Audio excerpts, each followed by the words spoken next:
Hello guys, what's going on? Welcome back to Football Therapy with me, your host Jan. I hope you're doing well, really do hope that. Welcome back to Chelsea News, the daily series. That's right, every single day, here on Football Therapy, where I see what's being said about the Blues, giving you my opinion on it, but more importantly, asking for yours.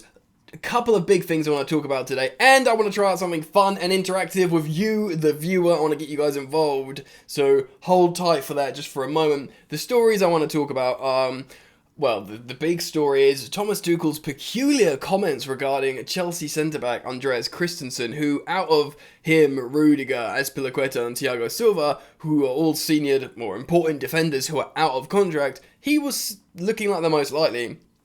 You could make an argument, Cesar Azpilicueta is the most likely to just sign a 12-month extension. But in terms of an actual proper contract and getting over the line, it seemed like Andreas Christensen was the one, but he's been left out recently, and there's no injury, and Thomas Tuchel has made some interesting comments on him, so we're going to go through that. Rudiger has reportedly decided to leave, if you are to believe some media outlets. When does it end, ladies and gentlemen? Apparently he's done. We'll talk about that a little bit. I want to try something interactive as well. Out of all the attackers, maybe bar Romelu Lukaku, Chelsea's new record signing, I want to play a game. I'm going to talk about each attacker a little bit, and then in the comment section, I want you guys to write, next to their name, succeed or leave. So you could do Christian Pulisic, succeed, Timo Werner, leave. Not asking him to leave, what you think will happen. Whether you think they'll succeed or leave. So it's a really fun way. I guess people who have the most appreciated list, or a list that resonates with other people, they'll get more likes. I'll be really keen to make this interactive sort of game and event with you guys down in the comment section. So there's a lot to get into today. Get comfortable. Subscribe if you're new, only if you want to. But whether you're subscribing now or you're already subscribed, make sure that bell's clicked with all notifications turned on. That's really important, so you get notified when I upload. Excuse me. And drop a like, please. Hey, let's get interactive. Drop a like if you want to.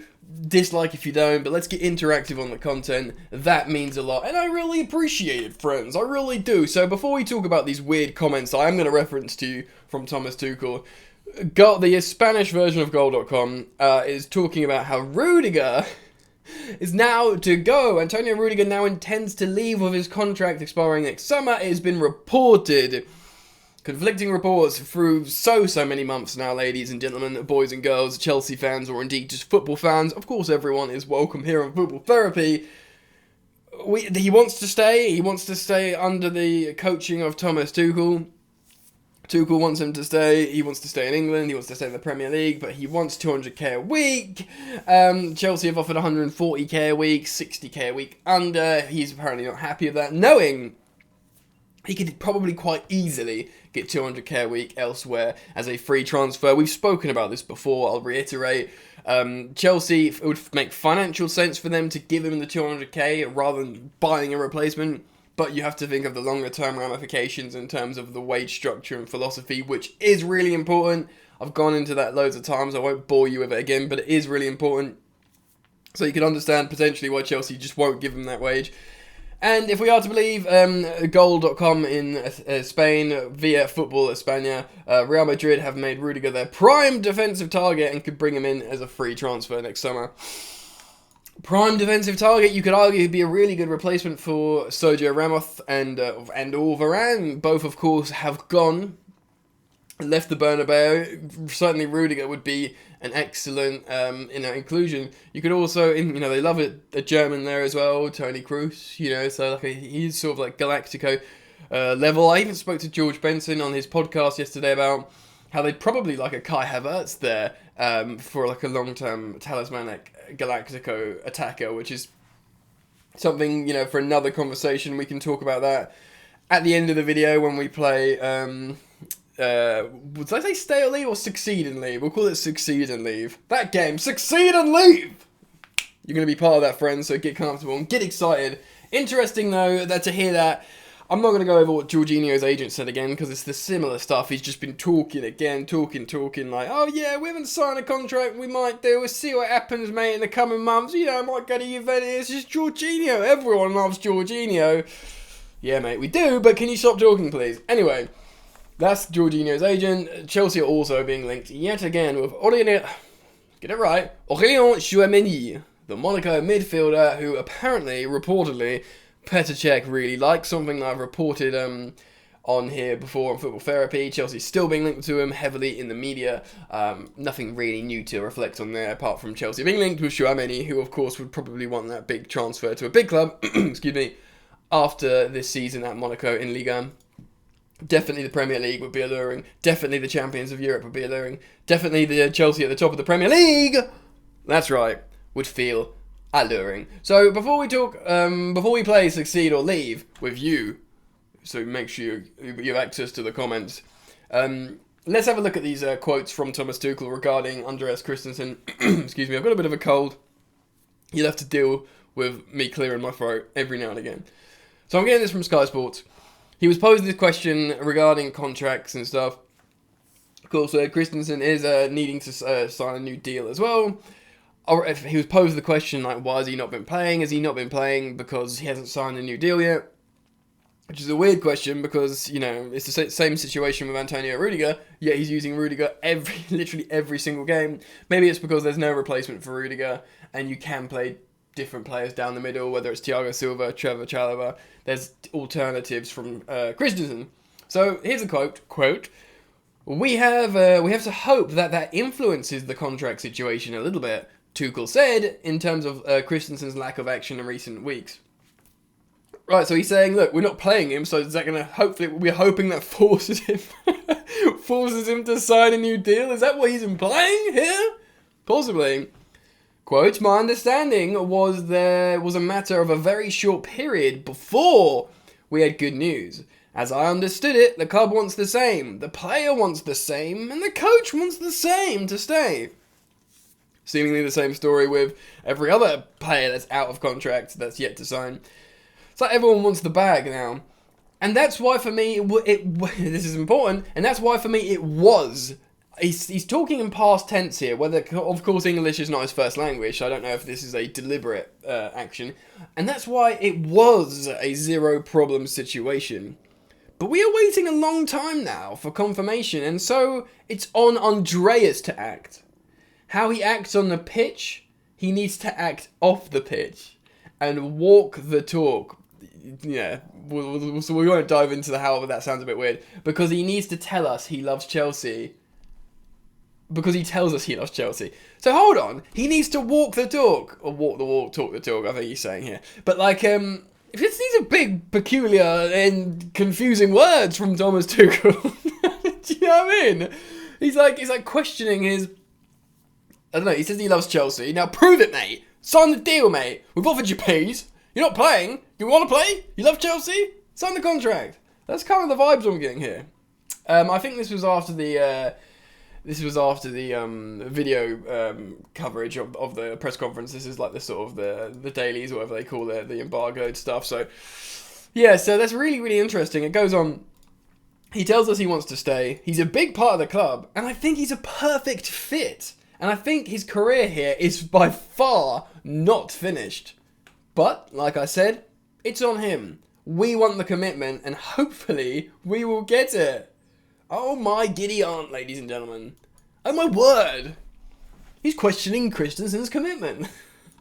You want to play, mate? You want to keep playing football and, you know, play at the highest level and definitely start. I mean, he's going to start for Denmark, isn't he? I don't know why I'm suggesting he wouldn't start for Denmark. His place isn't up for threat as a 25-year-old who's just won the Champions League. I don't know. This is interesting because Tuchel seemingly doesn't get involved with anything. Certainly, that's been his, you know, his stance ever since he's got to Chelsea. Like, yeah, you know, I don't deal with this. I don't deal with this kind of stuff. You know, I'm just the coach, man. I'm just the coach. But now he's like coming out with strong words. Walk the walk or walk the talk. Interesting. What do we think? Do we think he's trying to apply pressure on Andreas Christensen to sign a new deal? What we heard, and what I've reported on relatively recently and previously, is I've sort of echoed the sentiments of Matt Law, that he's heard something that's come up that's new, that was a problem. But he kind of inferred that still everyone wanted the deal to happen, so it could be like a more niche financial thing, like a clause or this, that, or the other, that's creating a problem in the contract, and the agents and the Chelsea people having a standoff. Maybe. Certainly very, very interesting. I'll be keen to get your thoughts on that, on Rudiger apparently going, on Christensen not signing and Tuchel calling him out. Mental. Right, let's play Succeed or Leave. We need a jingle. It needs work. It's work in progress. Okay, so we're going to go through the attackers, and in any particular order, as long as you list all their names in the comment section, I want you to write their name, and then, dash, semicolon, whatever, Succeed or Leave. Now, Succeed is they stay at Chelsea for the long term, they have a strong place in the squad. Doesn't have to be the starting 11, but they have to feel trusted if they come in. In the same way, if Chalobah doesn't start, if Aspi starts, they're both trusted, right? You wouldn't flinch if either of them started, In the same way of Kovacic, Kante, Georginio, and I'm going to say Ruben Loftus-Cheek now, even though they're wobbly game. 4 players into the 2 spots, trusted, part of this. So that's the kind of vibe. So they don't have to be starting, but they have to be well, important, basically. So, okay, cool. So I'm not going to include Romelu Lukaku. So we're going to do Ziyech, we're going to do Hakim Ziyech, we're going to do Christian Pulisic, we're going to do Timo Werner, we're going to do Kai Havertz, we'll do Mason Mount, because it's only fair we get everyone in there, and we'll do Callum Hudson-Odoi. So that's 6. That's this. It would be 7 including Lukaku, but we've just signed him, and I think Chelsea are just obligated to make that work. Now, you might think, Hudson-Odoi, star boy, Callum Hudson-Odoi, Mason Mount, star boy, Hudson-Odoi, in form, Kai Havertz, amazing talent. They've all, to be honest, Timo Werner, been poor of late, but he looked really important to our attack at one point. Pulisic looked talismanic for us. They've all looked good at times. Hakim Ziyech sometimes looks like our best attacker, usually in pre-season. But they've all... So this is not a, hate fest. This is not, a Mick take. I'm going to say a few words on each one. Kai Havertz. Let's forget the narrative he scored the winning goal in the Champions League final, even though that's put him into folklore.